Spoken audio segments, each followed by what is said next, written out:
Thank you for tuning in to Roll Call. The movie you selected is The Backup Plan.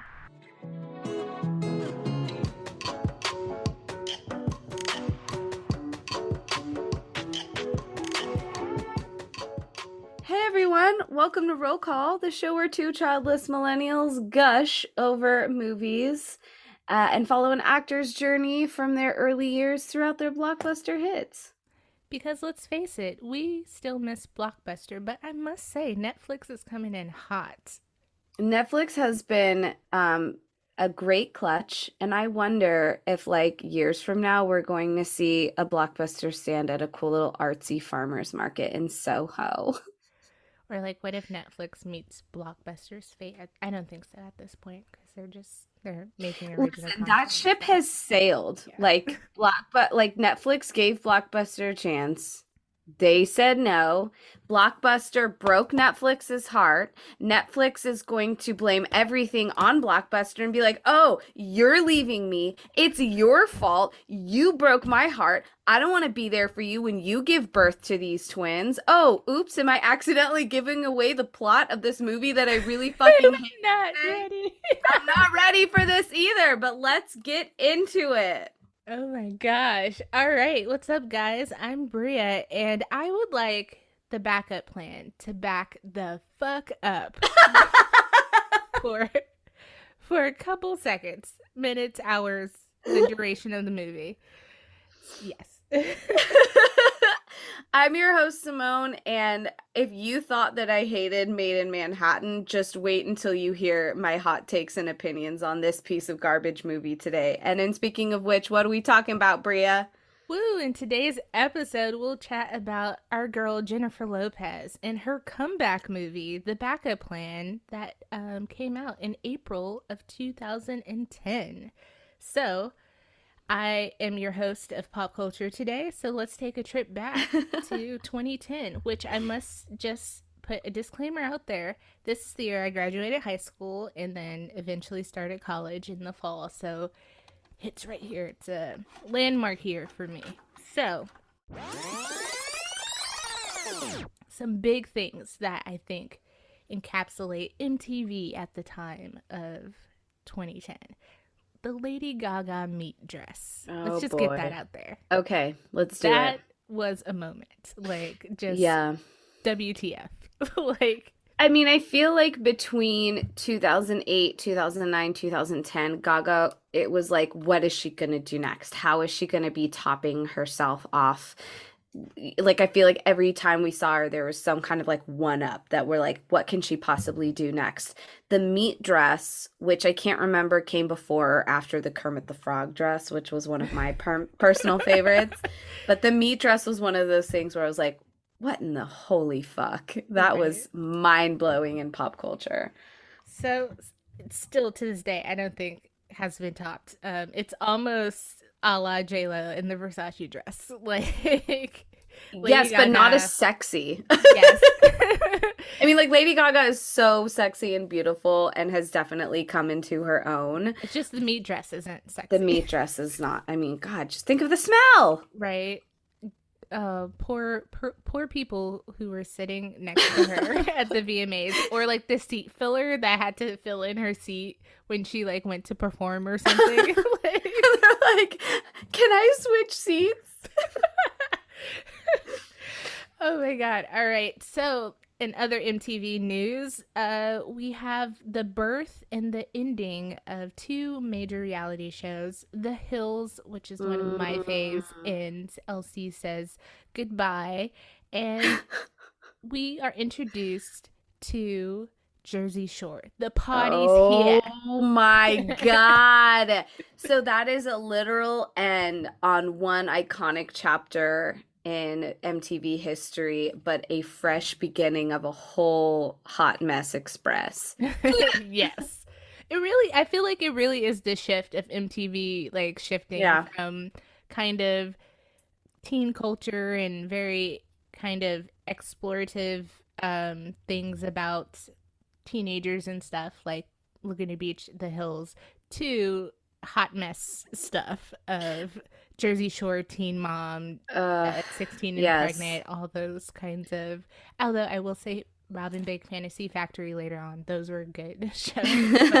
But yeah, it's more of a like, ooh, like kind of like what kind of Yes. shit's gonna happen versus like this very like, oh my god, there's so much drama. Like Yes. And one thing that I think MTV does really well are like scripted, non-scripted reality shows. So, I mean, they started it off with Real World and Rule. That's a tongue twister. Real World and Road Rules. And then Real World Road Rules Challenge, where they had yes. the crossover, and that was already huge. So it was like you already had this concept of like shoving 10 strangers into a household and like making them live together.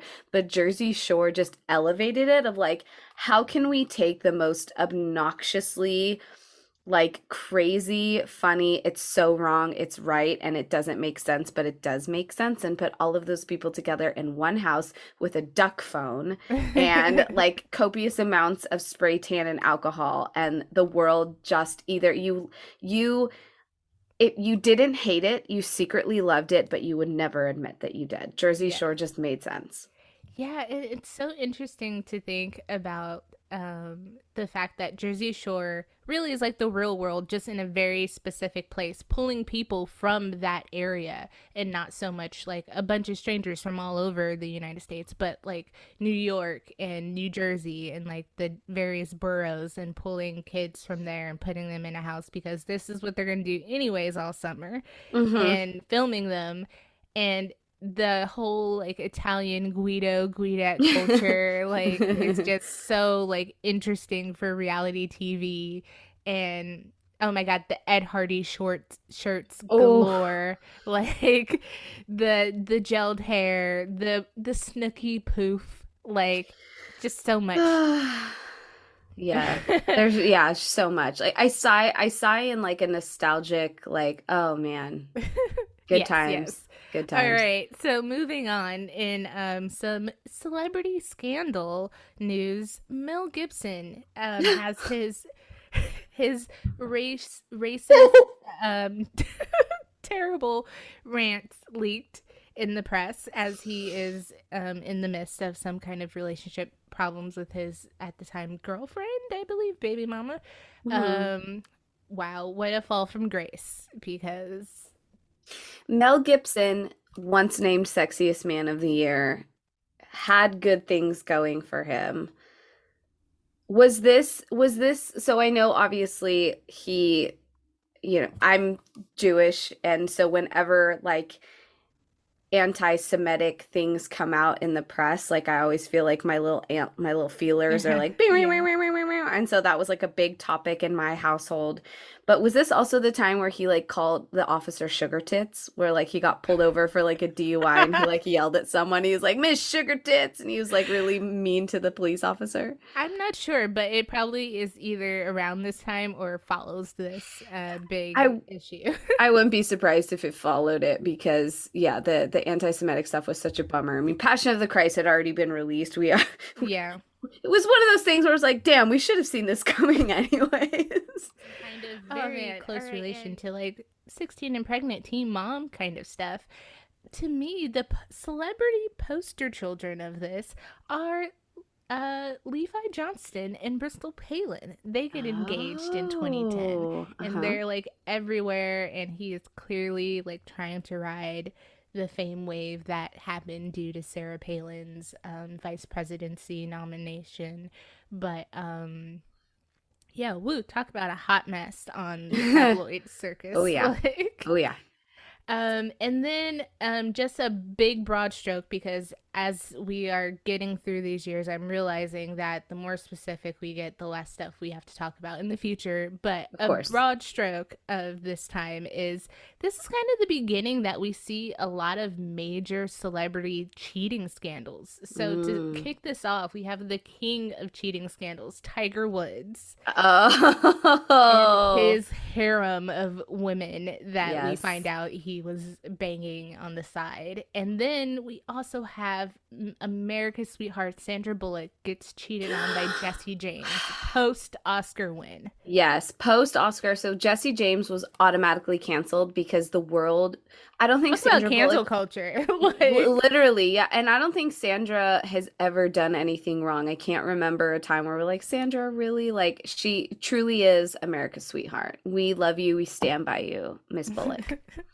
but then in the coming years, there's so many other celebrity marriages and stuff that fall apart due to cheating scandals. So I look forward to talking about some of those. Hmm. And a good moment here, as always, is technology. Last time we talked about the iPhone and this major shift. 2010, we get the iPhone 4, my first iPhone, and I believe yours, right? Hmm.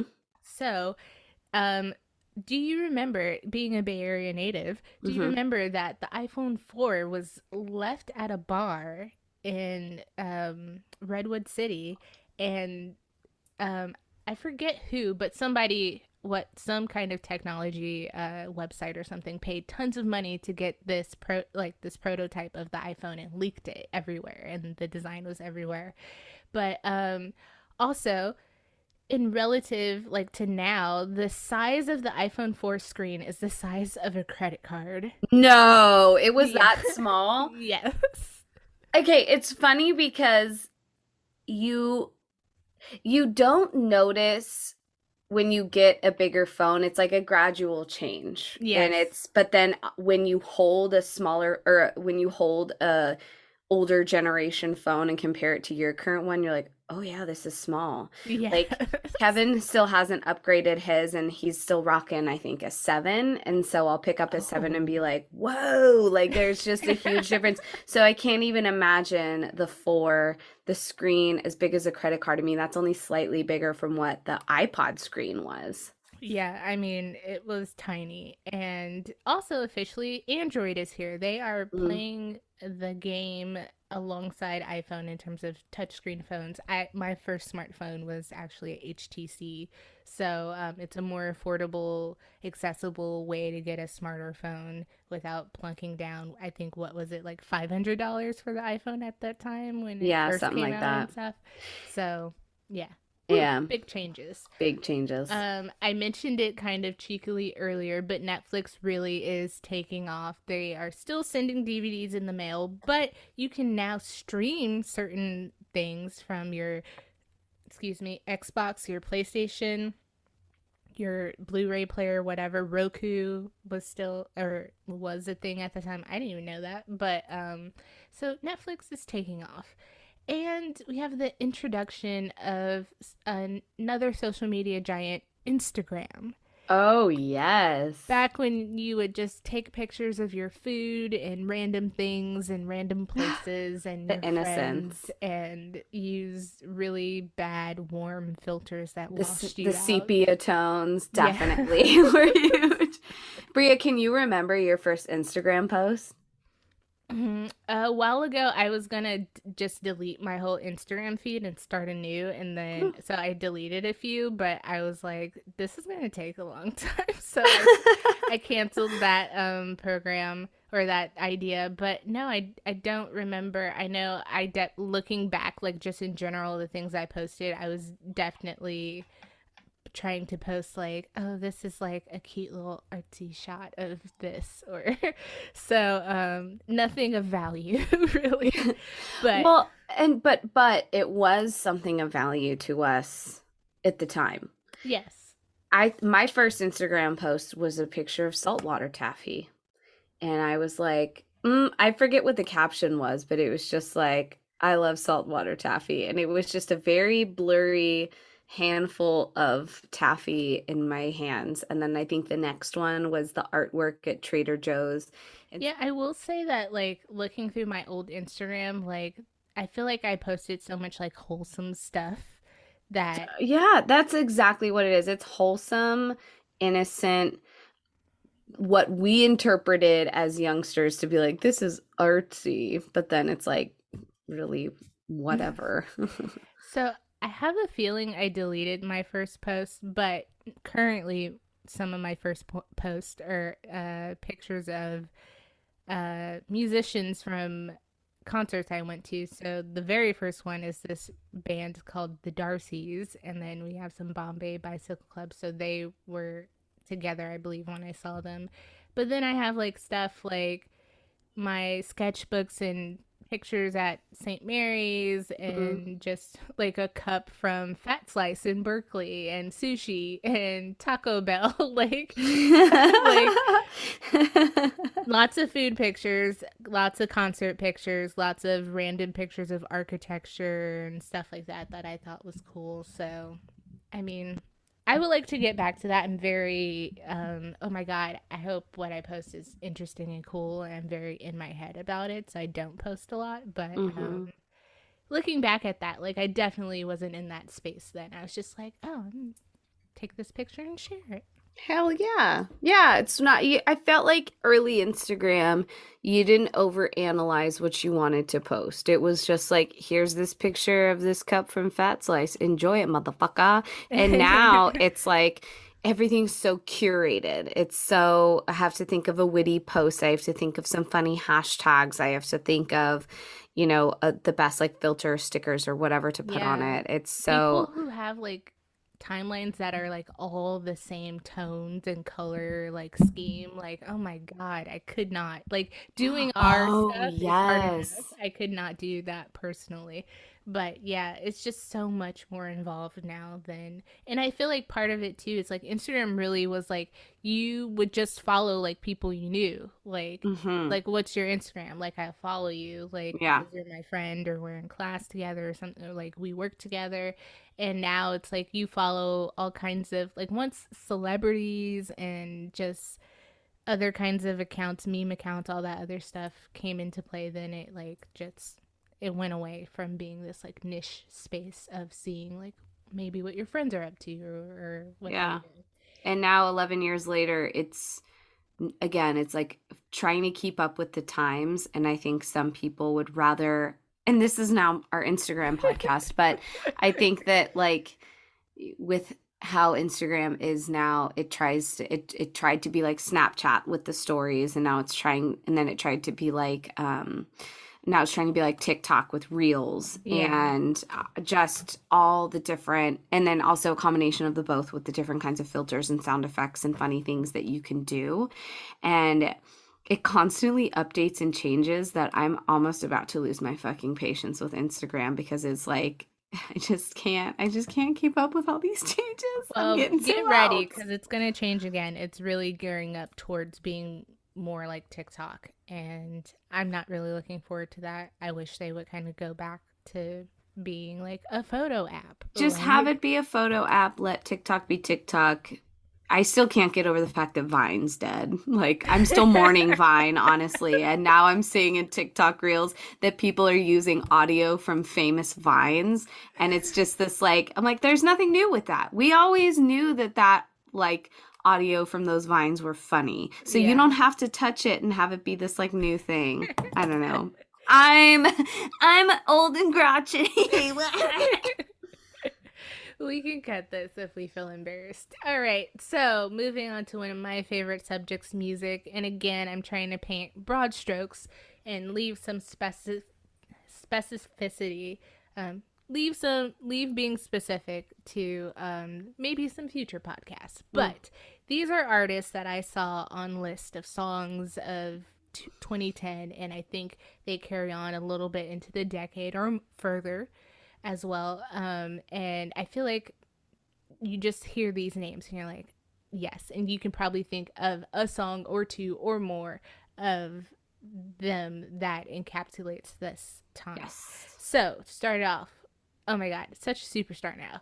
Bruno Mars, B.O.B., Katy Perry, our girl Kesha with the $. Little baby Justin Bieber. Just pause for like the bowl cut Justin Bieber, not what we have now. Jason Derulo, who I put on here because he is now falling down the stairs at the Olympic closing ceremony. No, I'm kidding. But no, have you seen that joke where No. he fell down the Met Gala stairs. So like every event, someone posts a meme like that Jason Oh, fell down the stairs at like this current event. got it. But I put him because last episode you talked about Imogen Heap's song, and he like took that and sampled it, and also put the what you say Mm-hmm. out into a whole nother demographic and atmosphere. LMFAO 303. I saw LMFAO at when I went to Cal State University Northridge. They performed at a concert for students, and so seared into my brain.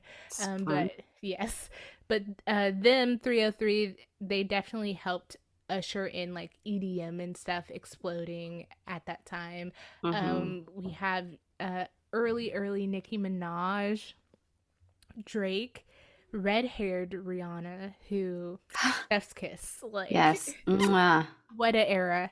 Florence and the Machine, Mm-hmm. Foster the People, Vampire Weekend, The Temper Trap, MGMT, like such like amazing amazing artists. Anyone jump out at you? You want to shout out like a song or something real quick? I know I mentioned Bulletproof earlier, so I didn't put Laura on here, but that song was like, oh my god, everywhere. Yes. So before we started recording, I accidentally got a little too ahead of myself in talking about 2010s music, because Bria and I had discussed how it's like music that it's not necessarily, we're not going to hear it years and years from now when we're older and being like, oh, like have this really fun nostalgic memory. That's not to say that we don't like the music or we don't like the songs. I still think like all of these artists that you mentioned all had a huge hit in a jam from this era. I was in my second year in college in 2010, and I had moved down to Anaheim to be part of the Disney College program. And so like the only things that I remember from that time was TikTok by Kesha being huge and playing that all the time. The Usher, oh my god, oh my god. But I'm hearing, of course, Justin Bieber's Baby. That was also huge. I was before I left to move to Southern California, I was a nanny. And she was the girl was about 4 and 5, and just Justin Bieber. She would just cry and cry and cry. She just loved Justin Bieber so much. I'm like, dude, I get it. Like if I was 10 years younger, I'd be into it too. But what I'm thinking is 2010 is an interesting year. It's 2 years after the housing crash, and we're in a recession. Yes. So 2009, 2010, the US is in a pretty deep recession, and a lot of people lost jobs, they lost their homes, they had to move, and a lot of people had to really kind of be careful with how they spent their money. So it was interesting when I was working at the Disney parks at the time. I had a lot of memories of the park just being dead and empty because not a lot of people could afford to go, which is so opposite now. But what I'm thinking about this, the pattern of music is that it's so fun. It's so Party it's so music. party music. It's so party central that it's almost this like antidepressant in the form of music, because like it's a really shitty situation but we get don't stop making rock, DJ blow my speakers up tonight. Or I would like to also shout out Fly Like a G6, like a G6, like popping bottles in the ice. That was another big one. Yeah. Or like Teach Me How to Dougie. Teach me how to Dougie. Like yeah, so that is very true. That is a great observation, Simone. And on that note, let's get into some movies of 2010. I did look at when the backup plan came out, which is April of 2010, and there wasn't a lot of like memorable stuff there. So I was like, scratch this. Let's just get some like movies of that month. Okay. Because like that week wasn't that hot. And that might play into the box office. It might. So I'm going to make a note of that so that I can bring that back up. So some movies of April 2010 that I thought were like, okay, this is interesting, which still to me like wasn't a lot. Like given when we did like some of the early 2000 stuff, and I was like, oh my god, there's so many movies like that came out that are just like awesome or classics. 2010, I was like, huh. Uh, so for April, we have A Nightmare on Elm Street, a remake, Mm-hmm. bringing Mm-hmm. back Freddy Krueger. Did you Mm-hmm. see this remake? I know you love horror. Yes. Yes, I did. All right, other movies. Date Night with Tina Fey and Steve Carell, Oh, which I didn't think was this old. Like I was like, yeah. That was maybe like, I don't know, 2-3 years ago, you think? like 5 years ago. But Clash of the Titans, which I haven't seen. I put this on for you. Furry Vengeance, my bad, with Brandon Fraser movie. Oh, I haven't seen it. Yeah, I haven't either. But it's like him and some animals or something, so might want to put that on your list. The Renaissance. Yes, the Renaissance is among us in 2021. So gotta prep, maybe do a little mini roll call for Be Afraid. Death at a Funeral, which is a remake, and I believe this one has an all black cast of comedians, which I feel like I've seen clips of it, but I don't think I've watched it. And then a mega hit, Iron Man 2, which I've never seen any of the Iron Man movies. But yeah, so my closing statement for the pop culture and movies of 2010, we're wrapping up big franchises like Harry Potter. We're in the midst of a franchise, Twilight, and we're just getting to, I know, right? I believe Twilight Breaking Dawn came out 2010. And then that was the part 2. It was like Breaking Dawn 1, no. Breaking Dawn 2. No, Twilight Total Eclipse came out 2010, my bad. Okay. So okay. we're in the middle of Twilight. Got it. And then the 2 to end it. Mm-hmm. And then we're just getting started with the Marvel universe that has become what it is with the Iron Man movies. But some other non-franchise movies that were notable too: Shutter Island, 127 Hours, The Kids Are All Right, which is a nice, good, feel-good movie. The Social Network really probably is like the movie of this year that probably encapsulates that time so well. Inception is a huge one. Yeah. And 2 good Leo movies this year. Right. And Black Swan too, which was like a mega hit for Natalie Portman and Mila Kunis, which was like, okay, like they can act as adults. All right, let's they get out into here. this. Yeah. So I'm gonna hand the baton off to you, a la our Olympic relay team. And you go ahead and give us some budget numbers, and I am looking forward to what Lil Raj has to say. Oh boy. Okay, all right, buckle up, Bria. So, circling back to what you had said earlier, it makes sense with the box office numbers that the backup plan had got if you mentioned that the movies that were released of the weekend of April 23rd of 2010 were just kind of like, not really memorable movies, not maybe necessarily flops, but just kind of forgettable movies. So this movie had a budget of $35 million. And for a recession? In a recession, and 30 million went to Jennifer Lopez, and the $5 million goes to her paraplegic dog in the movie. I thought you were serious for a second. I was like, no.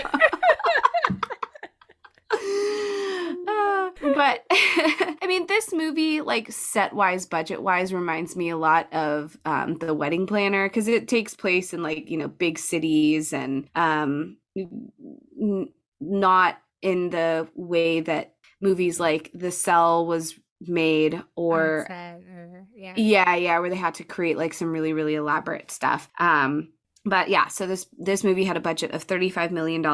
Opening weekend, closing on April 25th, they counted this for both the US and Canada, ranked in $12.2 million. However, worldwide, including domestic and international gross, ended up making $77.4 million. Wow. So not too Okay. bad. Not bad at all, especially for a comeback movie of sorts. We talked about how Jennifer Lopez kind of took time off. She got pregnant. She had twins. By this time, I believe they're like 2.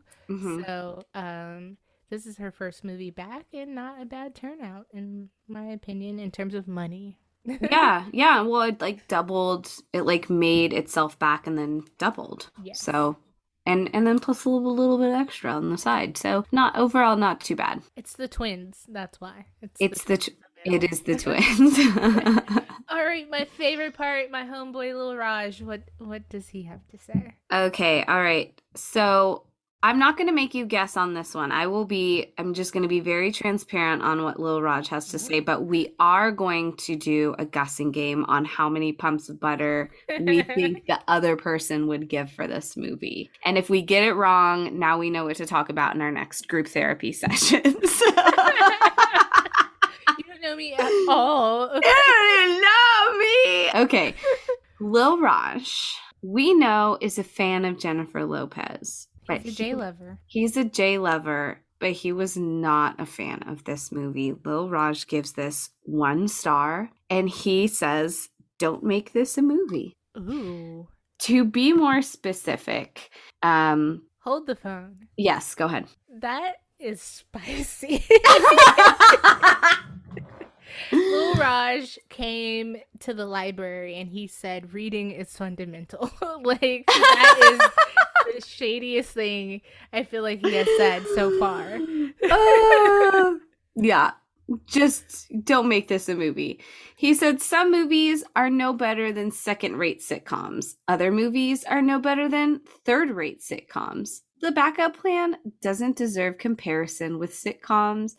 It plays like an unendurable TV commercial about beautiful people with great lifestyles and not a thought in their empty little heads. So timid is this film that when it finally arrives at its inevitable childbirth scene, it bails out after 2 pushes. So if I can read between the lines, Lil Raj calls this a 2-pump chump of a movie. Oh my gosh. Oh man.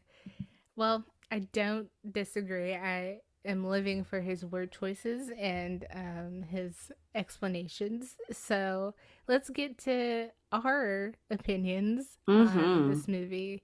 Simone, how many pumps of butter do you think I gave The Backup Plan? I think we're both on the same level that we thought this, out of all the rom-coms so far, that this was the worst. Yes. Okay. So remind me again how much you gave Monster-in-Law. Ooh, I don't even remember. I feel like I gave it like 2 maybe. Okay, so maybe 2.5. Okay, so then basing off what you gave Monster-in-Law. So if you gave Monster-in-Law, which what? is funny because it was on TV yesterday. And I saw. Like, it was really towards the end of it, and I was like, oh. And so I watched it, and I was like, you know what? This movie fits for one of those movies you see on a random movie marathon on the weekend. And I'm like, I understand why people like this movie in terms of that, which I think I said when we reviewed it. But yeah. Yeah. So. Well, and you also made a point about how, like, this just kind of holds up to Jennifer Lopez's longevity of her career. Like, her movies might not be getting Oscar nominated or Golden Globes or anything, but they're played the hell out of on TV. Like, we see them on TV a lot. For a lot They're of people. comfort movies. She's getting residual checks. She's not hurting at all. So I'm guessing you gave this either 1.5 or 2 stars.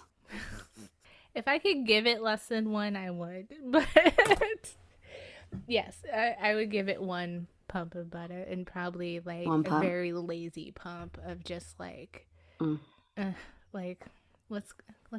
Okay. Yeah. Watch okay.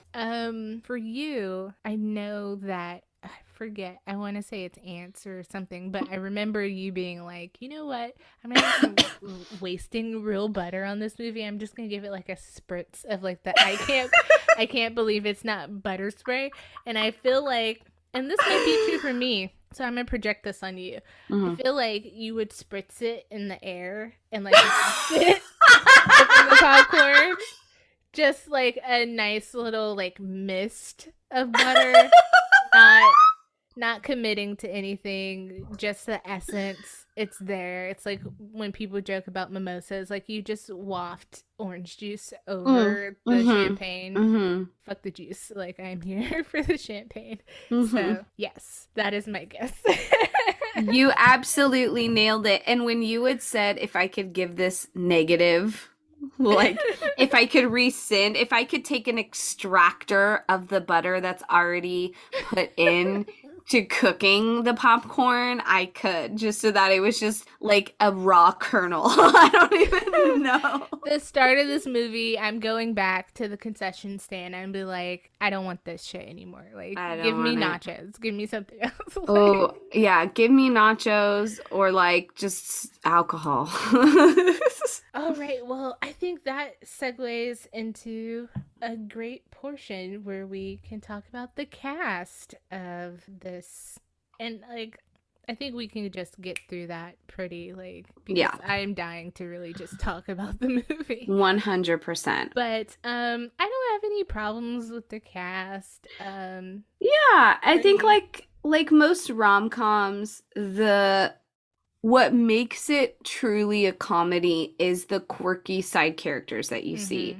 Of course, Jennifer Lopez plays a woman named Zoe. Her male counterpart is Alex O'Loughlin, and his name is Stan in the movie. They're funny-ish in their own ways, but what really makes this movie stand out as more of a comedy is Michaela Watkins as Zoe's best friend. Her name is Mona. Zoe owns a pet shop who is run by Eric Christian Olsen as Clive, and Noreen DeWolf is Daphne. They're kind of quirky and funny. Zoe also joins a single mothers support group run by Melissa McCarthy. And Melissa McCarthy, she's been on the scene for a while, but she didn't start gaining traction and notoriety until Bridesmaids, yes. And so it's always funny to see these people kind of in their earlier roles, but they're still kind of playing the same kind of physical comedy, slapstick stuff. So yeah, we also see Anthony Anderson, who is this dad who hangs out at the playground that Stan, kind of goes back to visit every now and again to like get parental advice. And there's just lots of very memorable faces of people that you may not know their names right off the bat, but you've definitely seen them before in other roles. Yes, like Jennifer Lee Cox, who plays a baby store clerk, and she is Jan from the Brady Bunch movie. So I was just like, oh shit, like, and I can never see her as anything else. Linda Lavin, who is a legend, but for me is the Nana from the OC. She plays Sandy's mom and Seth's grandma.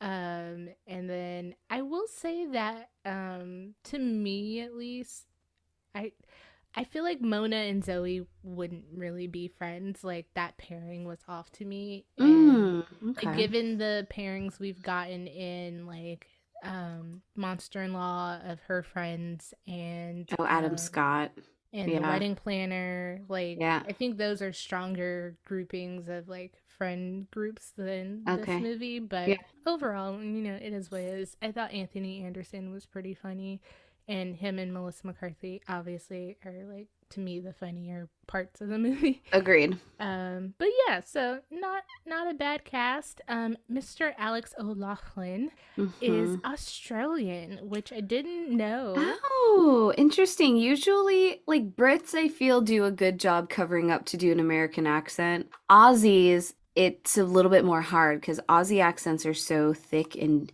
dense, kind of, and usually it comes out in some form. But this is news to me. Yes. So I found this out by watching interviews and I was like, oh shit, which kind of like, I was just like, why didn't they just. One thing I don't get is like, Americans love accents. So, True. like, New York is a melting pot. Like, why not just have him talk like he normally talks and be Australian? Like, that would have bumped up Yeah. his points in my book, like, a ton of notches. Mm-hmm. But I think I don't necessarily enjoy his pairing with Jennifer Lopez. I think they do like a good job of working together and have chemistry, and watching their interviews and stuff. I was like, oh, like they like seem to have enjoyed being around each other and had fun, which helped me post watching the movie. But as a couple, I was just like he just seems like your standard, like he's good looking enough and he can act, and yeah, we'll place him here. He doesn't have anything to me that is like a George Clooney or even a Mr. Matthew McConaughey. That's like, Mm-hmm. we're gonna see him in these like bigger roles, or like he reminds me of Michael Vartan in Monster in Law. Like he was just Mm. there. Like He was anybody could have there. been there. Yeah. Okay. Yeah, yeah, yeah. I see that. I see He's that. hot. I'm not saying he's not. Like No, when yeah, he was yeah. shirtless on the farm, like chef's kiss and all Okay. Yeah, sweaty yeah, yeah. looking. But Uh-huh. I'm just saying, like anyone else could have been besides Jennifer Lopez in this movie. Agreed. Agreed. And I think that has a lot to do with his character, which I can't Oh, wait because oh. Stan is like number one on my fucking bitch list, Bria. He's So on mine too. move I over, think. Jay Leno. There's another bitch who's just as big as you. Oh my god. Okay, so cast, I think we're good. Yeah. Let's talk about the trailer real quick. Did you Okay. watch the trailer? Uh-huh. Okay, so here's I want you to do the summary for this one, but I Of the want to movie? do yes, but I want to do the summary of the trailer. You Okay. ready? I'm gonna do my movie phone voice. She's a pet store owner who can't find love. He's an artisanal cheese salesman who's dumb looking and conventionally attractive. The two meet up in a meet cute. She's pregnant, I guess. Will he stay or will he go? Should I stay or should I go? That's my trailer impression for this movie. How do I even top that? I will say though that one thing that sent me was that Kelly Clarkson's Miss Independent is in the trailer. It, which that song works for other Jennifer Lopez roles that we've seen in rom-coms.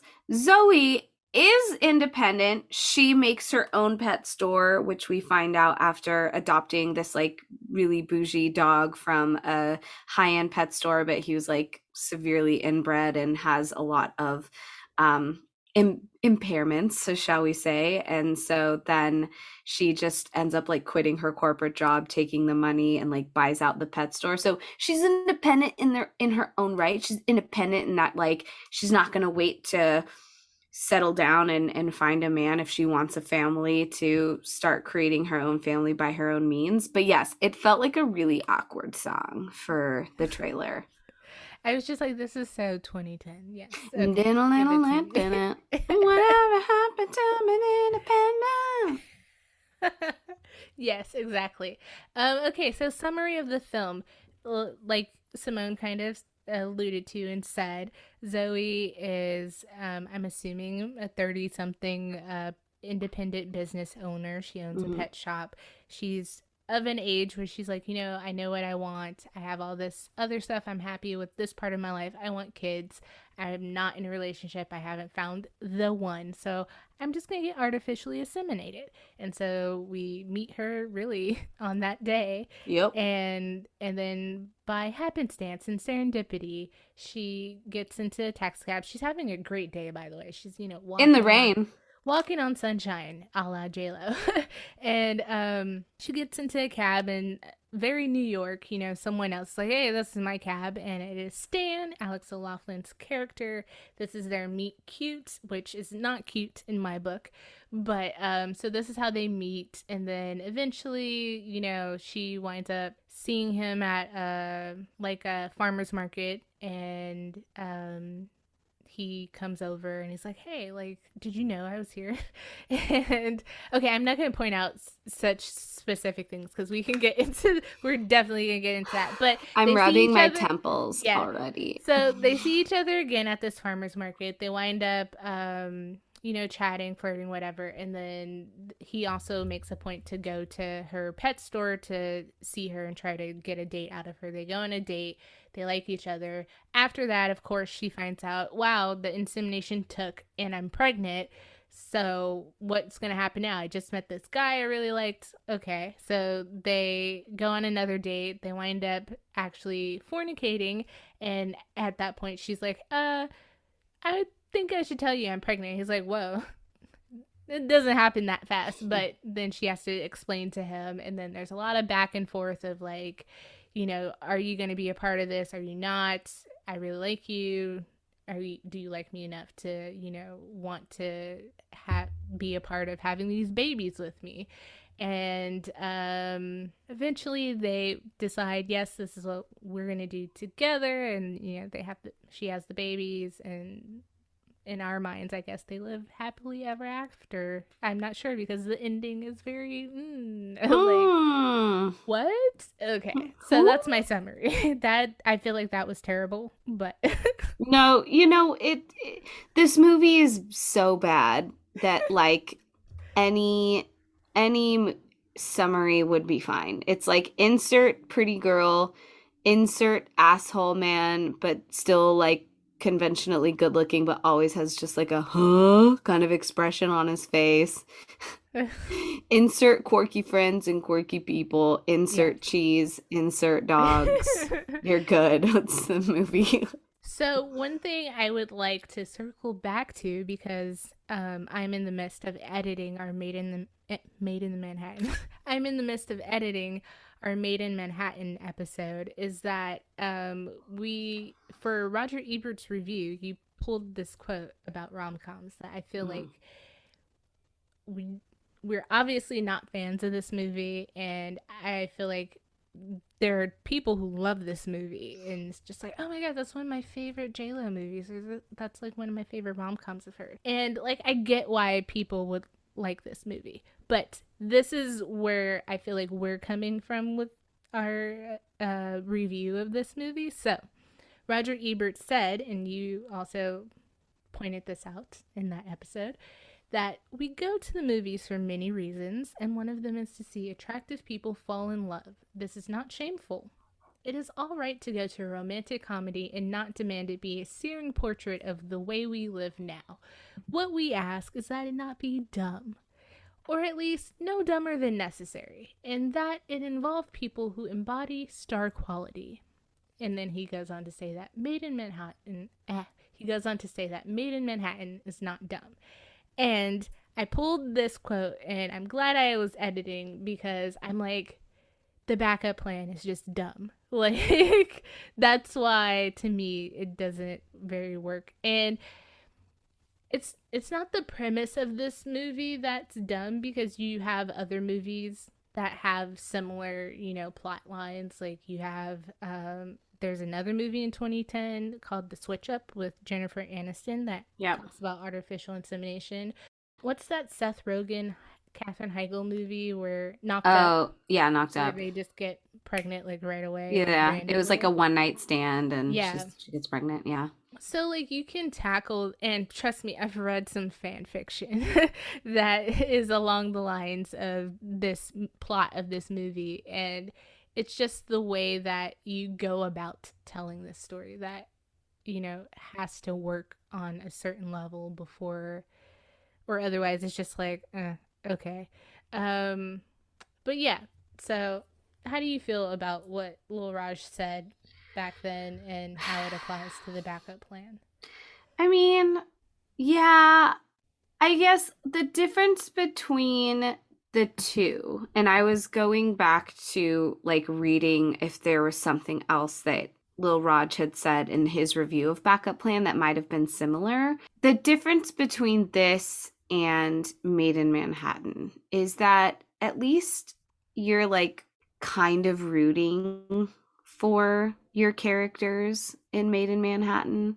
and I would say the backup plan lies more towards comedy and than romantic, and Made in Manhattan is more romantic than comedic.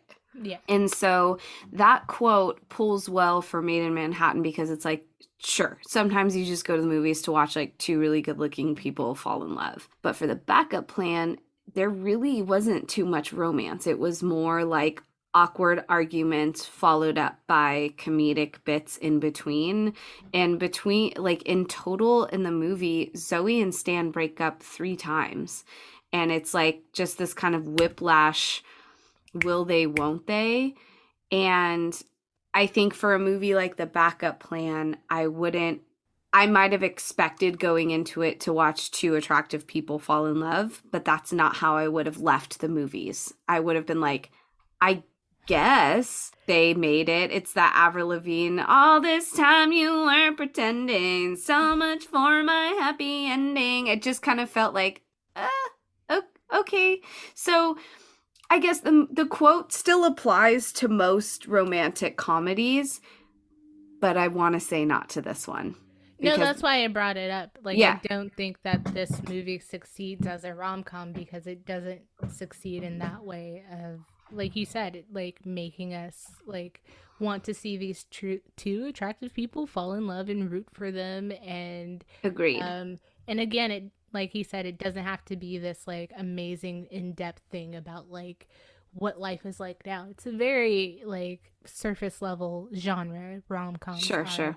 But like it's also like it's like, to me, when he's like, you know, all we ask is that it not be dumb, it's just like off the jump on my bitch list is again Stan. Like, I don't like him. Like, I don't.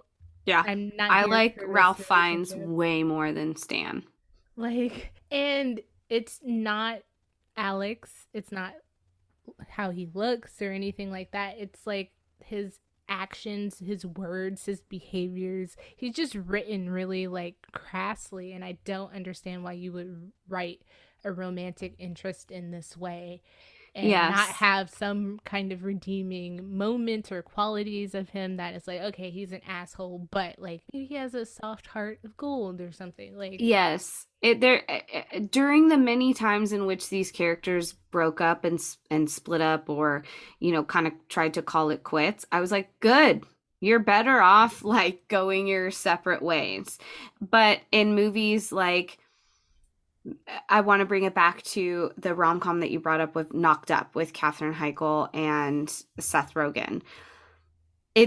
That movie works to me as a romantic comedy, and it's a romantic comedy that I can sit through and actually enjoy, because there's something that works with these pairing of people that are different, and they have like this kind of, I think it's more common that couples will have a one night stand, they get pregnant, and then they have to like figure out and make it work, rather than someone going to a doctor's appointment for artificial insemination and then having this random meet cute. So a story like Knocked Up is way more believable, and you are kind of rooting for them. Sure, Seth Rogen's like bumbly and a fool and smokes a lot of weed, but he has that heart of gold. Like, he legitimately does kind of want to try and like wrap his head around having a baby with Katherine Heigl. So it's like, it's a coupling and a pairing that you are kind of rooting for. That being said, is it okay that we move into the segment now where we just talk about plot and like air out some laundry? Yeah. Okay, so this is something that I wrote down. Actually, you know what? I want to save this until the end, because I just want to go through the plot and talk about stuff, but then I want to talk about like my bottom line, circle back. So let's get into it. So I have some notes, like, and a big thing I don't like about Stan is the way he comes off to Zoe. Yes. And it's very like abrasive and very cocky, and not in a like kind of charming, like, yes, oh, like, you like me kind there of way. are men who flirt in that way, where they come across as very overconfident, but it's overconfident with a twist of humor. Yes. Stan is just aggressive, and if it was me, I would have pepper sprayed him by the time. Right? Because Like, their meet cute is not cute because, first off, yes. she hails a cab and the cab pulls to her side of the street. He gets in on the opposite end of the cab, like the Mm-hmm. street side of the cab. And then he's like, first of all, you're not a gentleman, because if a woman hails a cab, you would think the gentlemanly thing to do would just be like, hey, we can share it, or you know what, hey, you have it. And he's just like, no, this was my cab. Like, and Mm-hmm. she's like, no, it wasn't. And it's just, and he's adamant, and it's not like in a cute, like, no, this was my cab. You just got in because you saw me get in, like something like that. It's just Yeah. like, no, like, this is my cab. Like, but It's extremely narcissistic. And then the other huge problem I had with that is that New York's a really fucking big place. So they get out of the cab at the same time to be like, fine, whatever, leave me alone. You can have my cab. She's like, you're ruining my mood. I'm actually having a really good day. And you're like throwing off my vibes. And then he gets out of the cab and the cab speeds away. Behind them, you can see at least 5 other cabs, which you would think that they could hail. Now, granted, maybe the cabs already had people in it, but the next shot of them is they go straight to the subway and he's behind. And I don't know, for the listeners that we have of this show, New York, the subway system has so many different lines that the fact that they get into the same cart and he stands right behind her and that they just so happen to be going to the same place is so frustrating to me, because again, I feel like their meeting would end when they like would get out of the cab and go their separate ways. But they get out of the cab and it's not raining anymore. It is like perfectly clear. The sun is out. None of the other people look like they're putting their umbrellas away or that had just been like really wet. And then she does this thing where she picks up a penny. Zoe has this thing about like good luck, having good luck, and she goes, well, the penny's only good luck if it's heads up or whatever. And when you go to like pick the penny up on the ground's not wet. The ground doesn't look like it hadn't been fucking rained on hard for a long time. That's just a movie inconsistency. I know. I did see behind the scenes footage, and you can tell it's like movie rain because sure, the distance it's like sunny and nice and stuff. Of course. No, it is contrived rain. That is fake rain, 100%. But these are the things that I feel like when the plot doesn't work, or you're already out of like what you're watching for, that you start noticing other small shit like that. Whereas like there's tons of movies that have goofs and stuff that doesn't make sense, that you just don't even pay attention to unless you like nerd out on IMDb and you're like, what? I've watched this movie like 10 times and I've never noticed that. And like, yeah. But for you to notice something like that just speaks to like how disinteresting this movie was that early on. Yes. And I also think too that this movie was just very like sloppily put together. It just felt very rushed. I don't really think like there was a lot of careful thought into it. And then Stan does this bold move where he's like, why don't you, he's like, hey, you pick up that penny. Like he wants to see her bend down in this dress and pick up that little penny in front of him. Like right off the bat, Stan's character is just the stereotypical narcissistic, I'm right, you're wrong. I'm a dopey white man and your world revolves around me. I don't give a shit about you and what your issues are, or like why you're having a good day. I want you to do the things for me that serve for me. Okay, so there are some things that he said throughout this movie that I had to write down. Please, let's go through. I'm sure we probably wrote down the same things. So, initially, I think when they see each other at the farmer's market, and he's like, did you follow me here? And I was like, bro, it's been days! Okay, but also, if you're interested in this woman, why on earth would you lead with that? Why would you not be like, oh my god, like... That's a funny coincidence. Like, it's funny to see you here. Or like, wow, like, it's a small world. Like, something, anything besides, did you follow me here? Like, No, I did not. I'm not even at your booth, for one. Like, get out of my face. Mm-hmm. Two, when he says, when they finally do go out and he's like, did you buy that dress to wear for me tonight? Yes. Excuse me? Like, I mean, there are ways that could have happened, and maybe the writer was just trying to be like too different and not stereotypical, but there are ways of men complimenting a woman on a dress and being like, oh, like, I like that color on you, or, Yeah. Like, something like that. Yeah. But Yeah. again, the way he says it's very narcissistic. Like, oh, you're wearing that dress for me. Yeah, in a way, no shit, Sherlock. We're going on a date. Like, but okay. Later on, when she's pregnant, which irritated the shit out of me because I feel like that should have been his redeeming portion, is like when she's in her third trimester and all that kind of stuff. Mm-hmm. But there's a point where, like most pregnant women, she's uncomfortable. Mm-hmm. She has this huge pregnancy pillow to sleep with, and he fucking throws the pregnancy pillow out the window. Okay, And yes. he's like, I need to know, are you still in there? And I'm just like, what? I wrote, what the fuck does that mean? And okay, in an interview with him and Jennifer Lopez, or just Jennifer Lopez, she's like, there's this line, and it does get to a point where when you're pregnant, that you're so hormonal and like so much is going on, you're uncomfortable and stuff, that you kind of lose yourself a bit. And I get that. But men, when your wife or your girlfriend is pregnant, or your partner, like, that is a time that you just let shit go, and like you let shit go. She and already showed you a picture of what her ass looked like that before. part too. She's clearly lamenting her, like, the changes that's happening in her body, which obviously it's like Jennifer Lopez pregnant in real life with the twins, she looked fantastic. But there's the stereotypical things where she's like putting on her dress and it's not fitting, and she cries because you get bigger when you're pregnant. It's just natural. That's what your body is supposed to do, and it's okay to feel sad about it, but it's not okay for your partner to be like, are you still in there?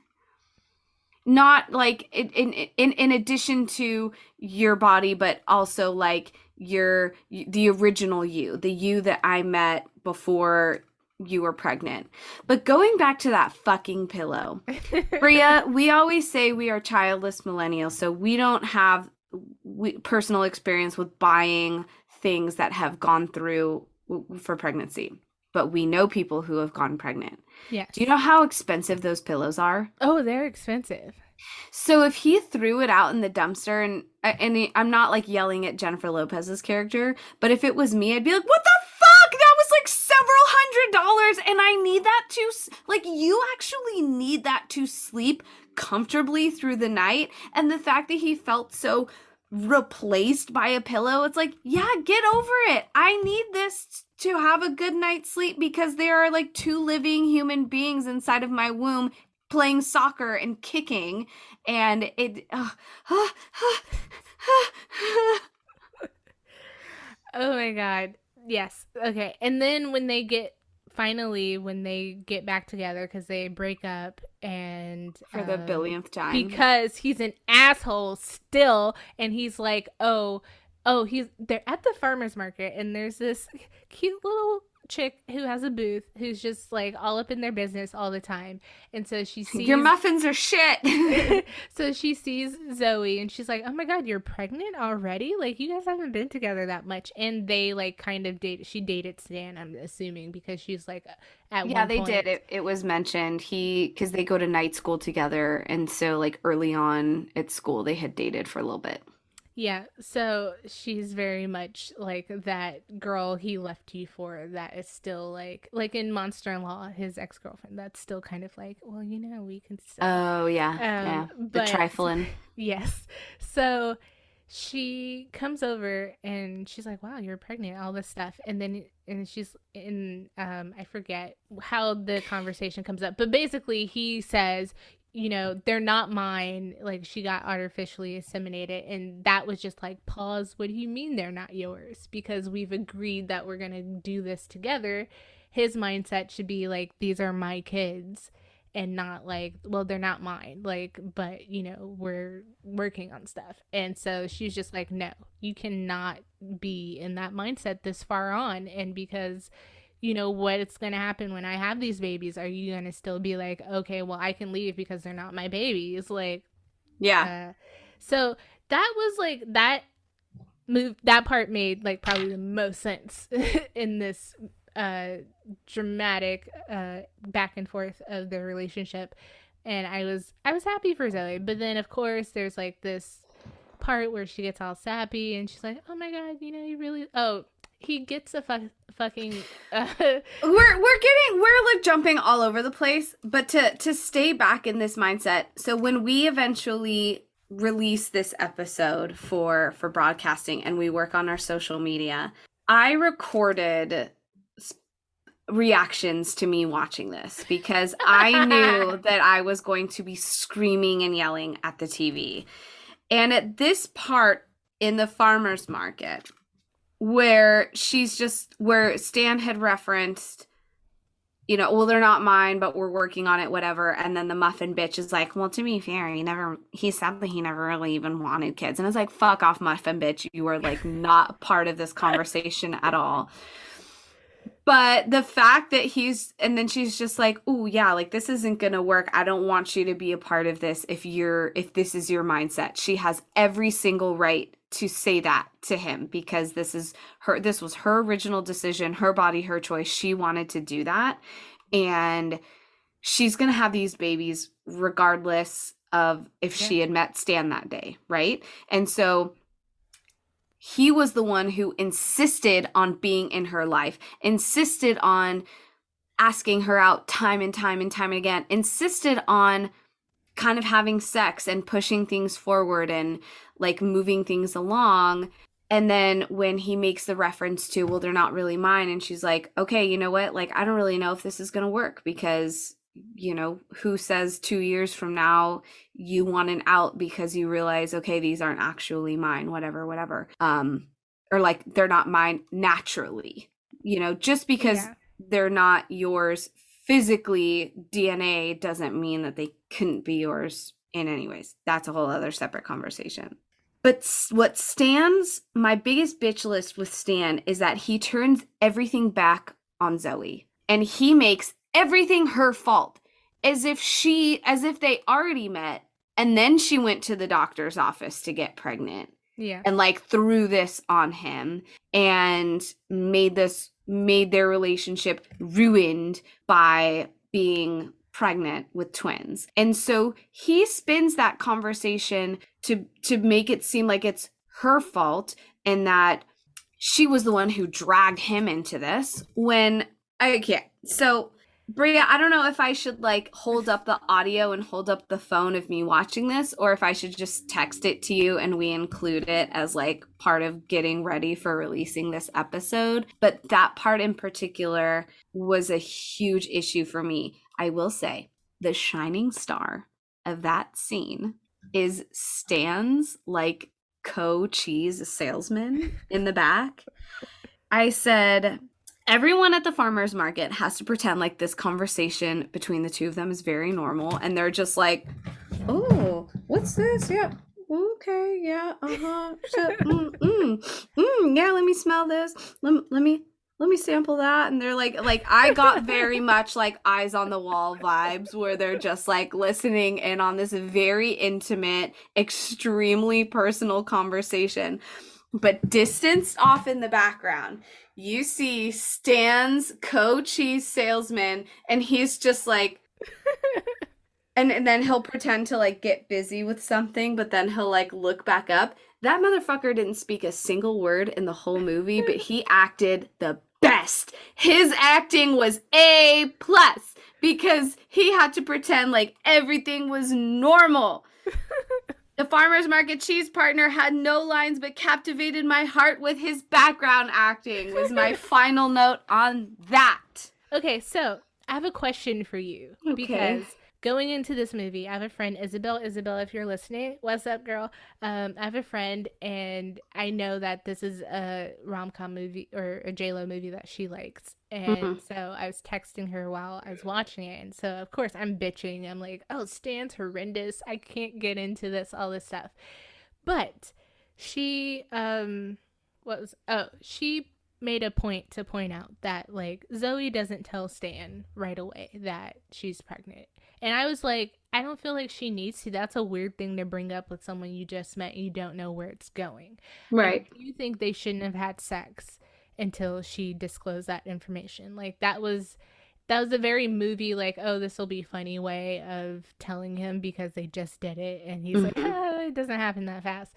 But, like, I feel like it's it's a cheap way to get a laugh, and it ruins the rest of the story. Mhm. And so, how do you feel about, like, whether or not Zoe should have said anything early on? What should have Mm. been her disposition with him pursuing her, knowing that she was going through this process? Should she have, like, casually been like, hey, well, I'm not looking for anything right now. I'm actually in the process of trying to have a baby. So, you know, maybe in a few months, like, or I don't know. But thoughts on. So I don't think she needed to disclose it right away. I think after their first official horrendous date that they went on. So Stan had found Zoe, found out where she worked, and like showed up at her pet store where shout out Caesar Milan was there. Yeah. Nice little cameo. And so he shows up and he was like, what are you doing tonight? And she's like, I was going to get takeout and go home. And he's like, all right, I'm going to get takeout and go home.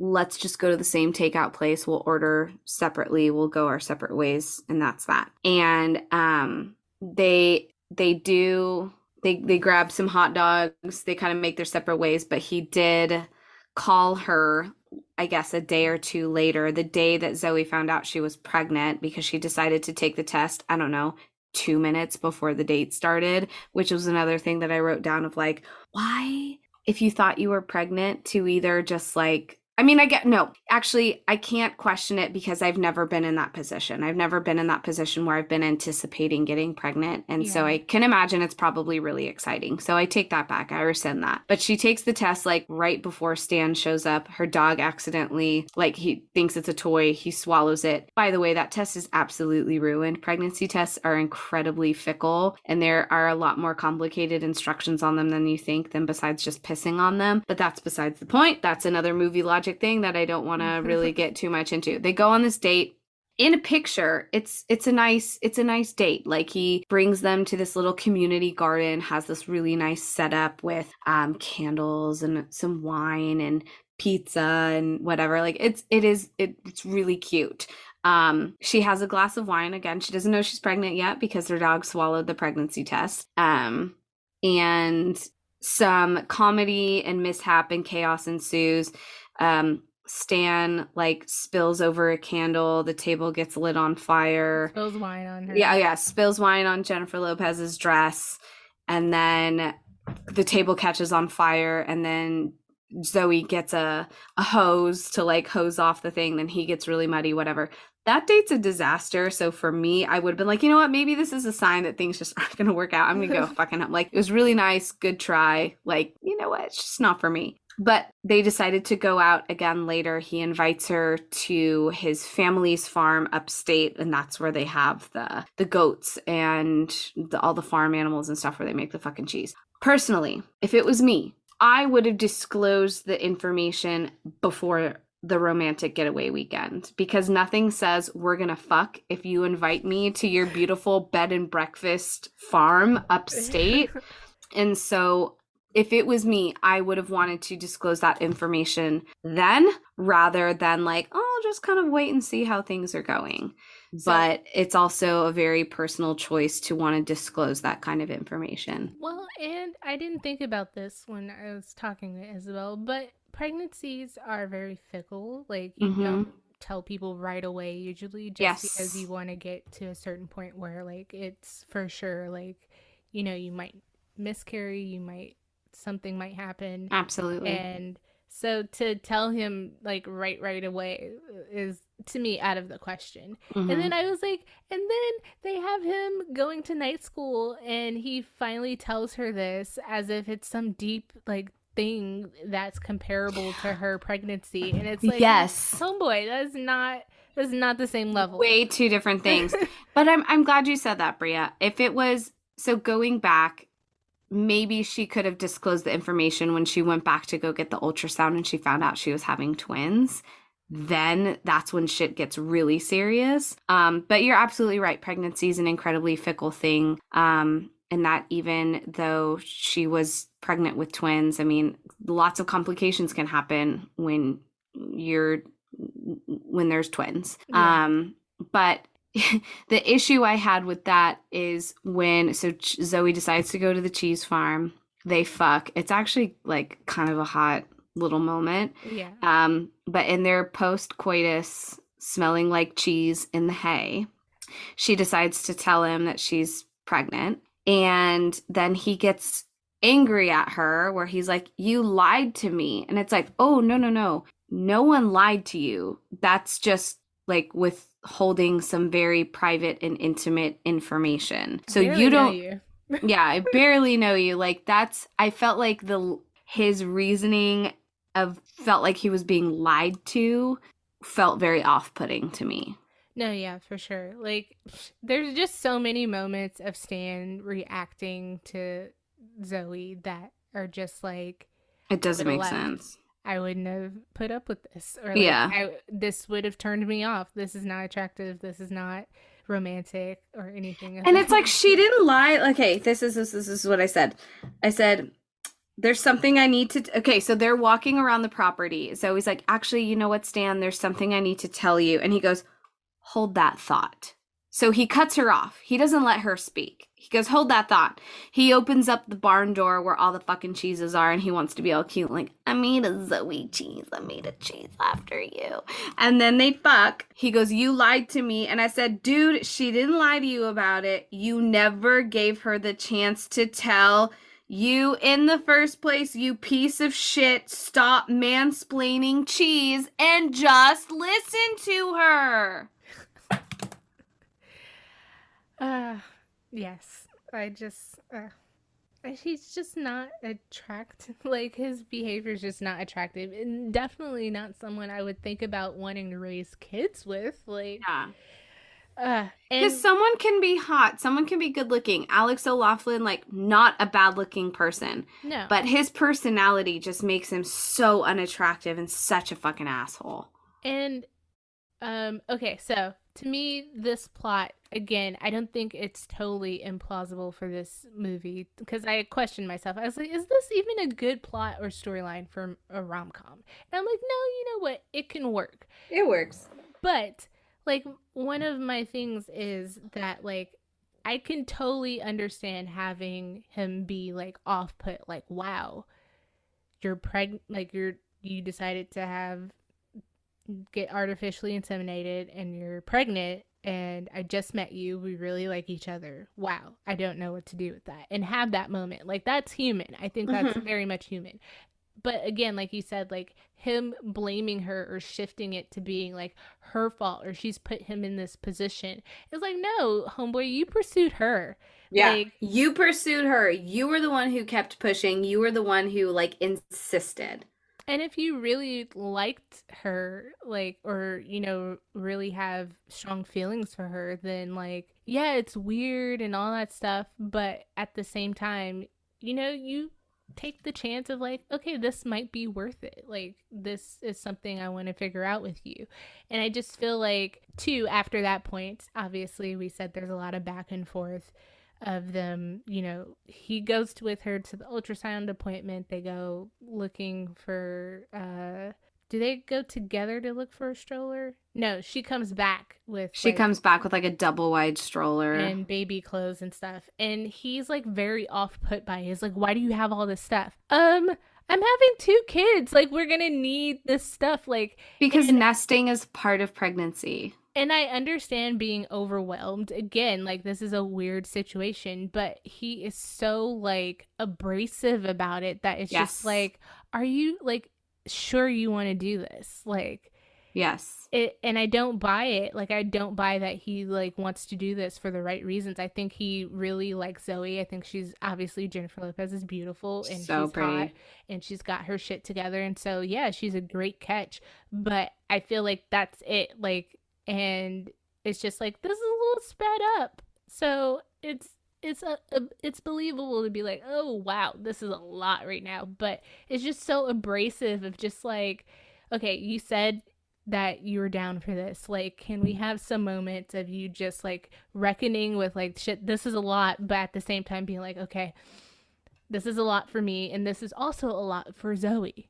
Mm-hmm. So let me pause on like my bitchiness for a hot second and like also consider her feelings and what Mm-hmm. she's going through being pregnant for the first time, and then on top of that finding out you're having two babies at once and not just one. Like, it's Mm-hmm. a whole lot. Like, and so I'm sure we could bitch about more stuff, and I'm sure as we continue talking there might be some stuff we remember that we want to bring up. But I would like to ask, well, we haven't even talked really about Jennifer Lopez's portrayal in this. I'm just going to blanket say I don't think there's bad acting in this movie. I just think that the plot and that Stan's character really makes it hard for this to work. Okay. I'll agree with you there. And maybe I'm biased at this point when it comes to Jennifer Lopez. I I think we wasn't are. Yeah, okay. All right. Blanket statement. I'm biased, so please keep that in mind as I'm about to say this. I thought Jennifer Lopez's acting was fine. I thought it was, she had these really cute little quirky moments. I loved the part when they were sitting in bed together and she was eating McDonald's and she had like, Yeah.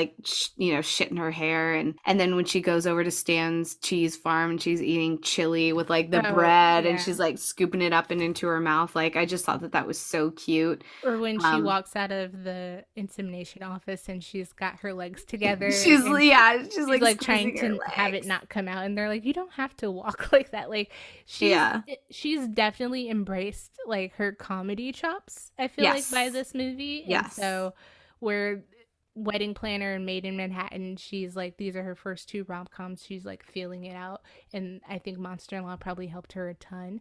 But like, Yeah. she's Because there definitely was funny in this movie. Like, there's yeah. funny moments. There were a lot of more physical comedy moments in Monster in Law with like the little flash The um cake. yeah, the cake, the choking, whatever. Like those were really great and I felt like she really carried that over with this one. And so I really appreciated her. I think Jennifer Lopez does rom-coms really well.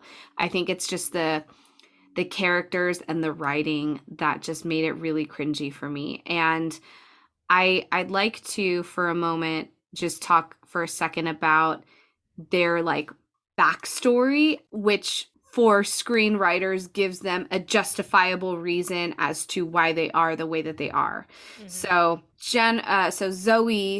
Zoe's mom passed when she was at around 8, and her dad left while her mom was sick, and so she just grew up with her nana. And so she doesn't have so she has trust issues with men. She didn't really like dating. She couldn't really find the one because she just probably has these issues of like, well, they're gonna leave, like nothing gold can stay kind of thing. She was like, I forget what the line was, but it was something along the lines of like, happy ever afters aren't always gonna be existent for everyone. And then Stan had this shitty background story where he was like living abroad and doing the cheese thing, I think in Switzerland. And then he was married at some point, and then his wife there's infidelity in the marriage and she had cheated on him. And so he has a skeptical viewpoint of women because his heart was broken. And so that's why when it was hard for him to like be with a woman who's now pregnant with sperm samples of a person that they both don't even know anything about, right? So it's like, I'm not saying it's a justifiable way for them to act the way that they are, but that's what lazy screenwriting is like, oh, let's give them this like background story that like which makes these fights and arguments between the two of them reasonable. And that's why in Stan's eyes everything's her fault, and then that's why in Zoe's eyes she knew that, happy ever afters don't really exist. So she's just going to have to like be strong and be Miss Independent and just like leave and walk out and break his heart again. And to me, that's just lazy writing. Yeah. But here's my bottom line.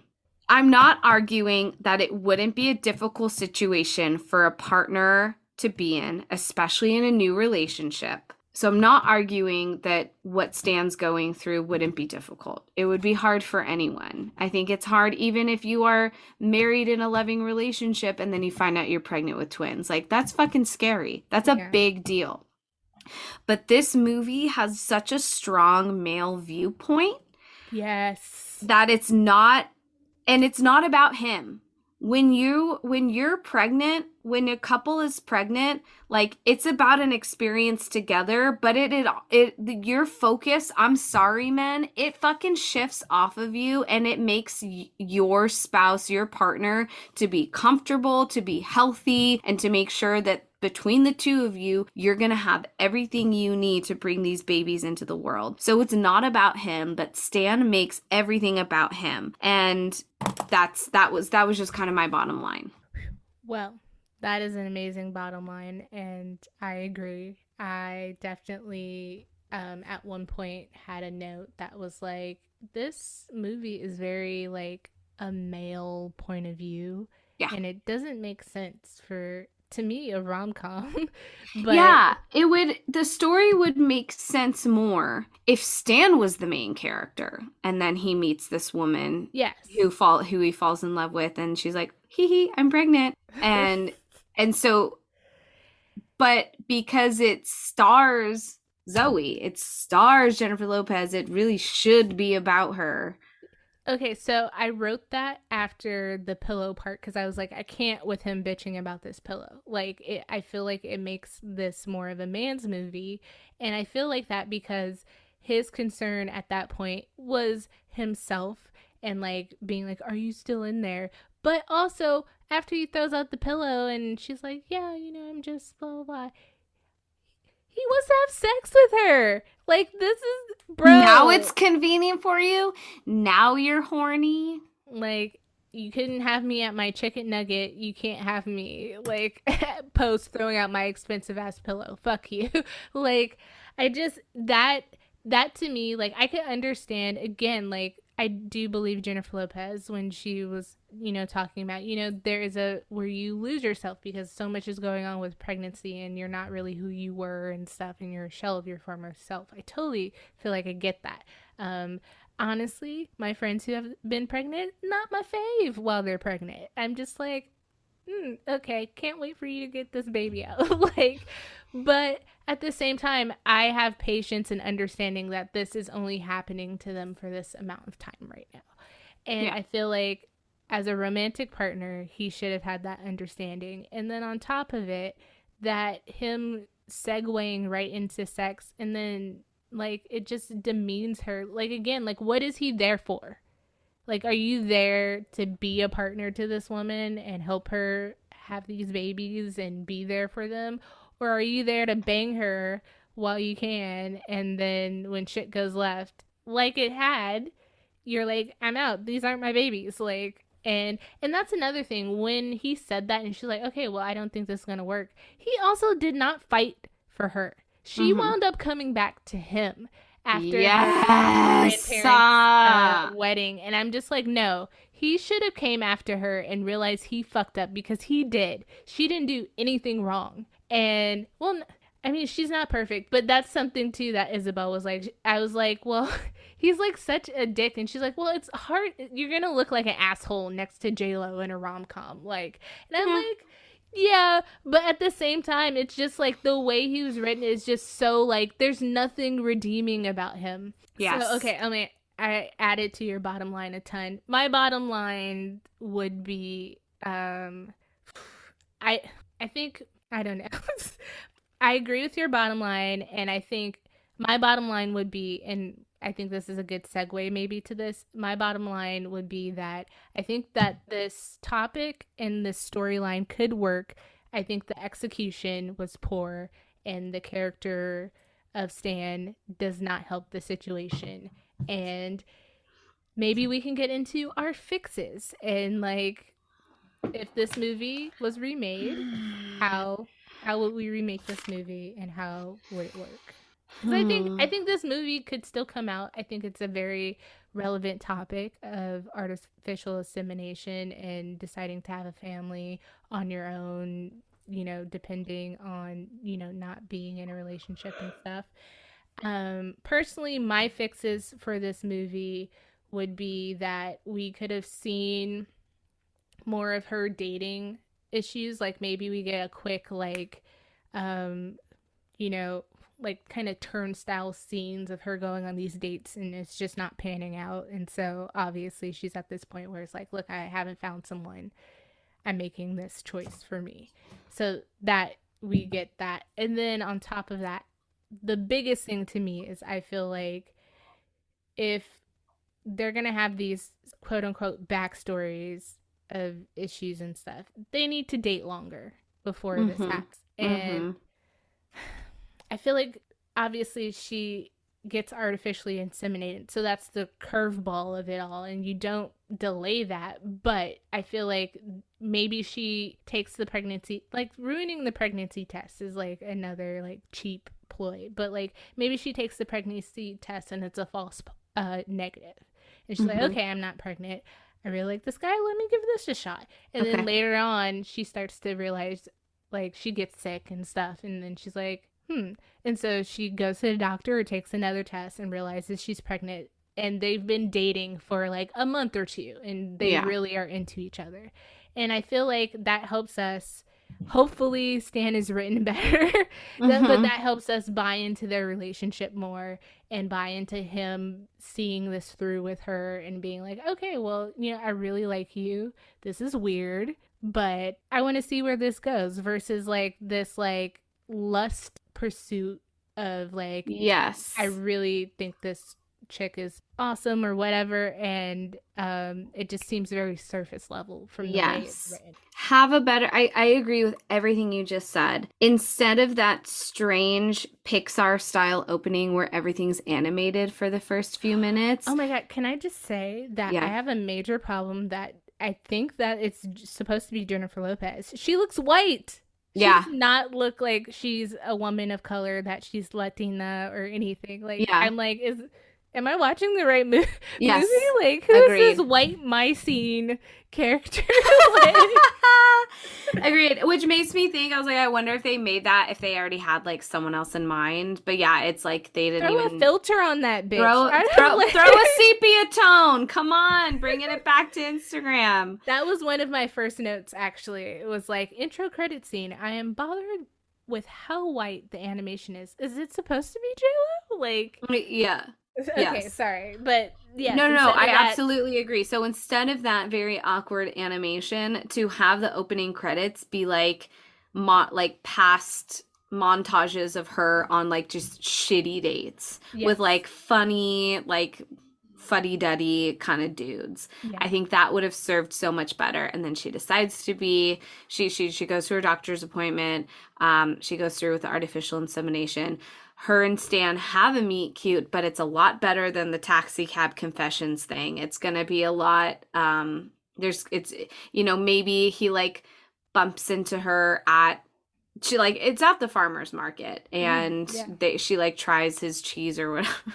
The farmer's market is a great place for a meet cute. Like, such that's a good believable. meet cute.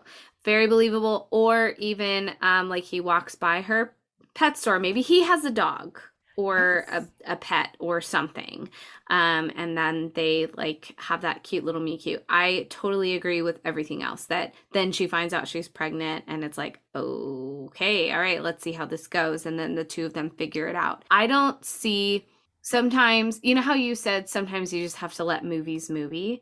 Sometimes I don't need this whole like coming to Jesus amazing plot arc story where the characters like realize certain things about themselves. I mean, I know all stories have, you know, climaxes and falling resolutions and things like that where like problems are kind of tied off. But I think in this movie and in rom-coms in general, you don't have to overcomplicate these things, that they don't have to have these like weird. Like, Stan didn't have to be cheated on. Stan could have just been some like dopey little cheese salesman and like really liked her and was into her and was like, okay, I kind of want to make things work. And then, maybe when they go to the mother support group and he watches the birth that he like, freaks out a little bit. That's natural Yeah. for any man who's going to be expecting babies. So, um but I agree that this movie could have been so much better if Stan had more of a heart of gold and you could tell that he was like generally interested in like being there for Zoe and being a part of these babies' lives, kind of in the way that like Seth Rogen was in Knocked Up. It's been a while since I've seen the Jason Bateman and Jennifer Aniston movie, but I want to say it was like I'm gonna someone watch it now and was Knocked Up involved in so I that can one. rip on this movie and be like, see, these movies got it right. I've never seen Switch Up, so Mm-hmm. that be interesting to watch and compare, which we probably should have done if we were really good at this. but one more thing too that Okay. I would change is that I feel like the tug of war of them going back and forth, because this movie deals with pregnancy.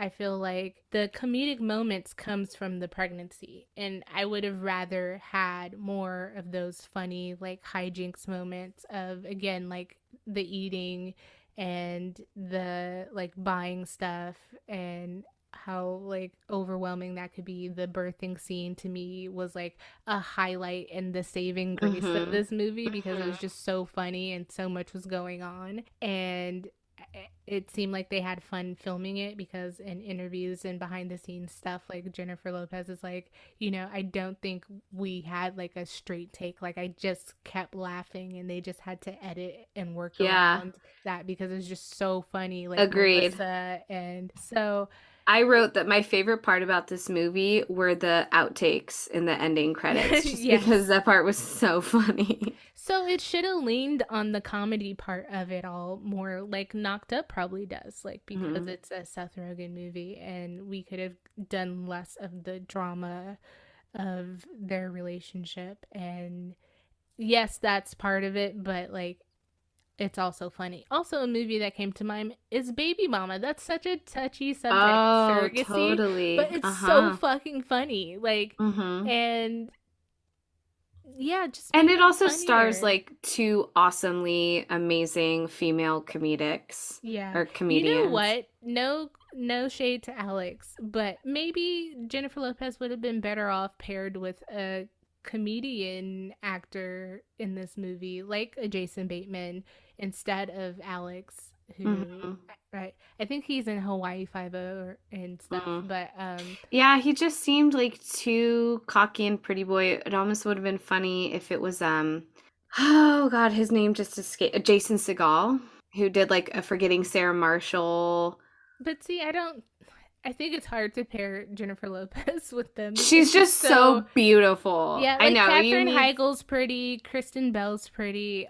Like, they're gorgeous, but they also have this like regular chick thing about them, It's you very girl know? next door. Yeah, yeah. Yeah, where you can buy them being with like Kristen Bell's married to Dax Shepard, or Yeah, like Emily yeah. Blunt and John Krasinski. Like, John Krasinski is like cute and a little awkward, like looking. Hmm. He can be very handsome, but at the same time, like they look like they do work together in that weird way. Jennifer Lopez is just so fucking glamorous, like outside of movies, that is just like, even this movie, she looks like very, again, pretty and kind of regular, very put together though, not She's always wearing heels. yeah, not slobby or anything like that. Not too girl next door.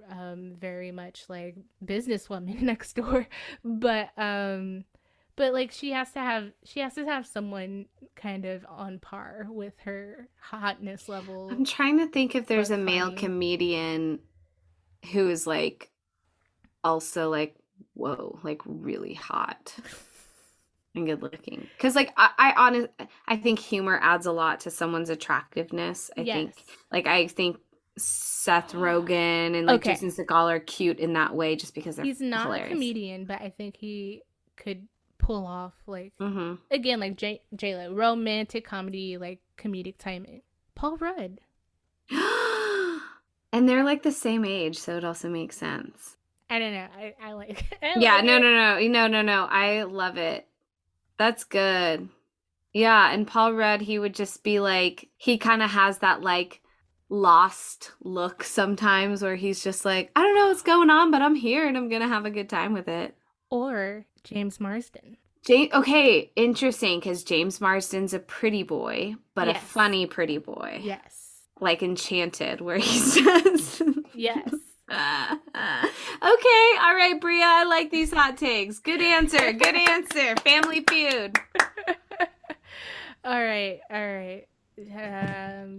I think this movie could be remade. I think it holds its own in 2021 as far as like a cheesy rom-com that probably comes on TV and you watch for comfort or whatever. It's not a highlight of the genre. It's not a highlight of Jennifer Lopez's rom-coms. But and I think too, I feel like this probably is the time point for me, at least, where rom-coms are disinteresting to me. It just feels very formulaic, Yes. And again, like, it's obvious where this movie is going, but there are things that every movie can do differently that makes you like, oh, like, or like, oh, this was cute. Like, even though I know what's gonna happen, like, they were cute together. I was rooting for them. It was funny, all that kind of stuff. But I feel like some rom-coms at this point are just like being churned out versus like really being something special. Agreed.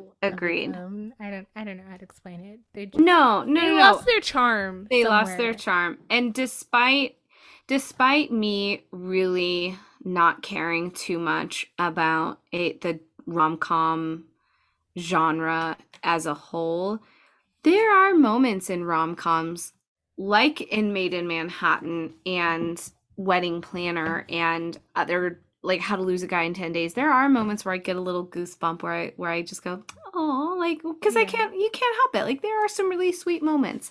Never felt that in 1 second of this movie. I was kind of sad that they like were still together. Yeah. And then on top of that, alluding to that she might be pregnant again at the end, I was just like, what? Like, that's how you chose to end this movie? Right. Because at the looks of the babies, when they flashed forward, it didn't say the time period, but it looked as if, I would say, between not a full year, but like 6 to 10 months maybe. And I'm really not good at judging babies, but I'm guessing, I mean, I know it's possible for women to get pregnant pretty shortly after they give birth. It just depends on the body and everything. Which but again just goes to him being a fucking horn dog. Like, I know most women aren't cleared to bone until at least like 6 to 8 weeks post birth. If it's me, I'm not. Yeah, never mind. It doesn't matter. That's irrelevant. But I feel like we're at the point of the show now where we've talked about a very long laundry list of things that did not amuse us. And I feel like, yes, it does. It could hold itself up in 2021. And there wasn't anything that I found too problematic that really needed to be rewritten besides Stan and everything we said. Like if this movie were to be remade, I think it would do a lot better in 2021 than maybe how it would have done back in 2010. So we both texted each other though that we had would you rather questions. Yes. Let's get to that. You're the would you rather aficionado, so I'll let you go first. Okay. I'm almost dying because I'm like, dude, I wonder if our questions are the same. Okay. Bria, would you rather fuck in the cheese den or fuck in the McDonald's bed where like chicky nugget crumbs and fry crumbs and the McFlurry like is everywhere?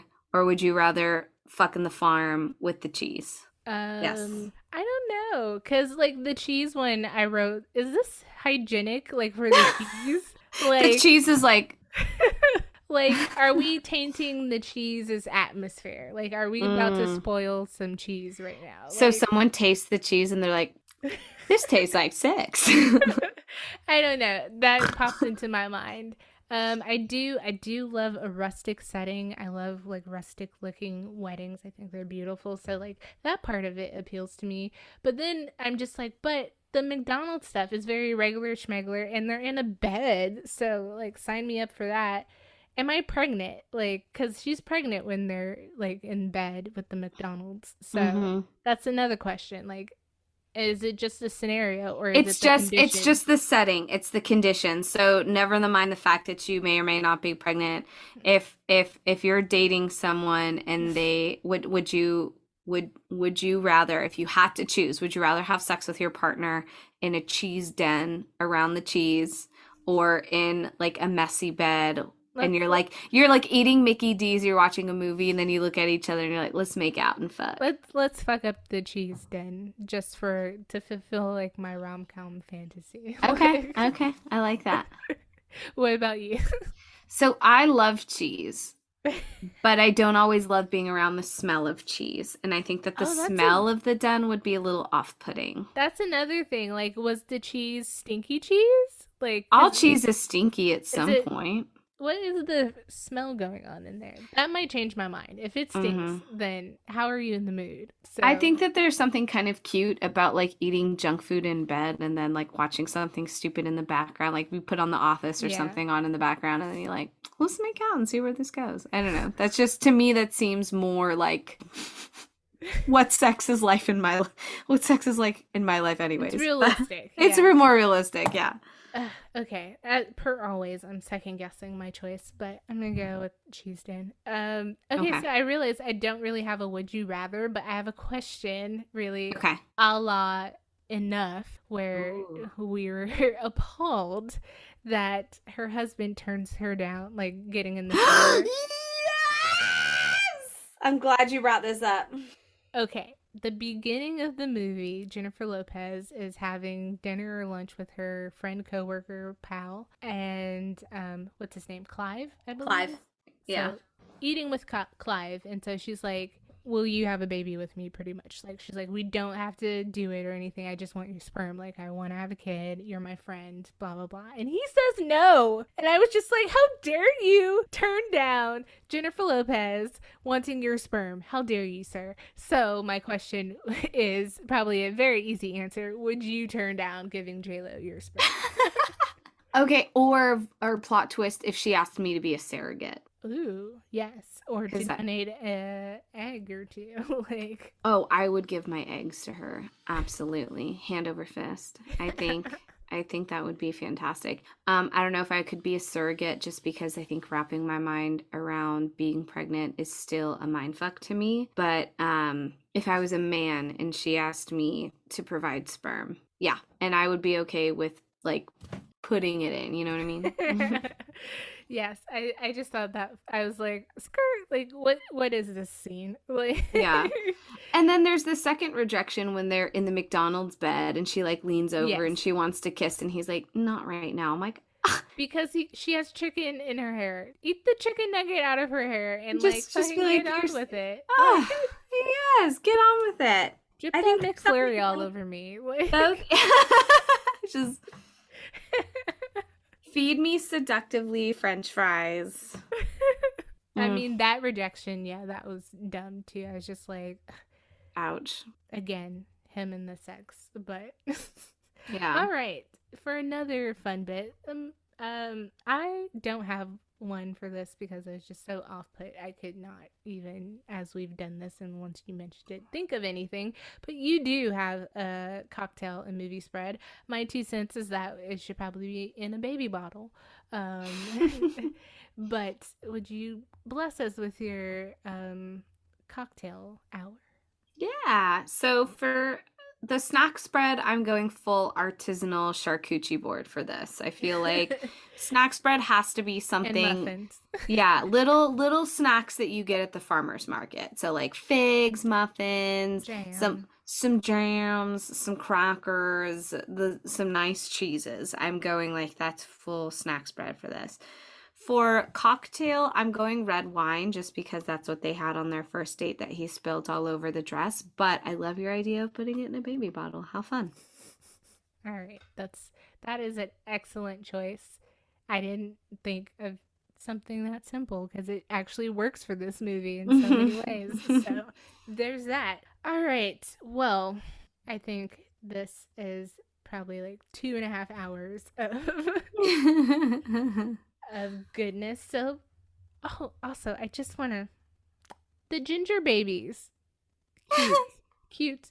A little off putting, given like who they're belonging to.